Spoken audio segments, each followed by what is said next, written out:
దసరా పండుగ సందర్భంగా తెలంగాణ కాంగ్రెస్ సీనియర్ నేత జగ్గారెడ్డి సంచలన నిర్ణయం ప్రకటించడం అందరికీ షాక్ ఇచ్చింది. వచ్చే ఎన్నికల్లో తాను పోటీ చేయబోనని స్పష్టం చేయడంతో ఆయన అభిమానులతో పాటు కాంగ్రెస్ నేతలు సైతం ఆశ్చర్యానికి గురయ్యారు. అయితే సంగారెడ్డి కాంగ్రెస్ పార్టీ ఎమ్మెల్యే అభ్యర్థిగా తన భార్య నిర్మల బరిలోకి దిగుతారని తెలిపారు. దాంతో ఈ అనూహ్య నిర్ణయం వెనుక ఆంతర్యం ఏంటని రాష్ట్ర వ్యాప్తంగా తీవ్ర చర్చ జరుగుతోంది. ఓ కార్యక్రమంలో పాల్గొన్న జగ్గారెడ్డి మాట్లాడుతూ వచ్చే అసెంబ్లీ ఎన్నికల్లో పోటీ చేయను, సంగారెడ్డి నియోజకవర్గం నుండి నా భార్య నిర్మల పోటీ చేస్తారని స్పష్టం చేశారు. 3 సార్లు ఎమ్మెల్యేగా ప్రజలు గెలిపించినందుకు నియోజకవర్గ అభివృద్ధికి తాను చేయగలిగినదంతా చేశారని ఈ సందర్భంగా ప్రజలకు వివరించారు. అయితే శాశ్వతంగా రాజకీయాలకు దూరం అవ్వడం లేదని తేల్చి చెప్పారు.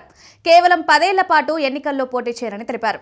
ఈ విషయాన్ని ముఖ్యమంత్రి రేవంత్ రెడ్డి దృష్టికి కూడా తీసుకువెళ్తారన్నారు. ప్రస్తుతం తన వయసు 59 ఏళ్లని, మరో 10 ఏళ్ల తర్వాత మళ్లీ రాజకీయాల్లోకి వస్తారని జగ్గారెడ్డి పేర్కొన్నారు.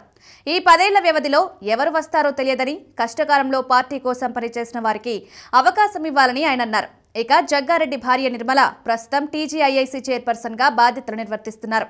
గతంలో జగ్గారెడ్డి తరపున నియోజకవర్గ వ్యవహారాలను వారి కుమార్తె జయారెడ్డి చూసుకునేవారు.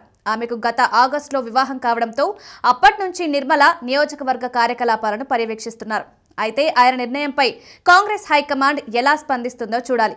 ఎన్నికలకు ఇంకా చాలా సమయం ఉండగా ఇప్పుడు ఈ ప్రకటన చేయడం ఏంటని పొలిటికల్ వర్గాల్లో డిస్కషన్ నడుస్తోంది. మరోవైపు దేశవ్యాప్తంగా రాజకీయాల్లో కొత్త పోకడలు చోటు చేసుకుంటున్నాయి. పలు పార్టీలు పాతతరం నాయకులను పక్కన పెట్టి కొత్త వారికి, ముఖ్యంగా మహిళలకు అవకాశాలు కల్పిస్తున్నాయి.